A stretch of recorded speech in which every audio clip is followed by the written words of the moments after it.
បាទជាបឋមសូមគ្រប់ជំរាបជូនពុកម៉ែបងប្អូនអំពីសក្តានុពលដីជាប់ទឹកមួយកន្លែងនៅខេត្តកំពតទំហំជាក់ស្ដែង 7,566 ម៉ែត្រការ៉េជាដីជាប់ទឹកក្នុងផ្ទៃដីទាំងមូលមានដើមឈើនិងព្រៃឈើល្អសម្រាប់ការសាងសង់បឹងកាឡូស្នាក់នៅបែបទេសចរធម្មជាតិទូកលេងនិងមានផ្លែដូងតាមដងព្រែក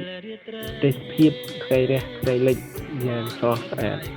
និងស្ងប់ស្ងាត់ល្អសម្រាប់ការស្នាក់នៅដ៏មានផាសុកភាពក្នុងខេត្តកំពត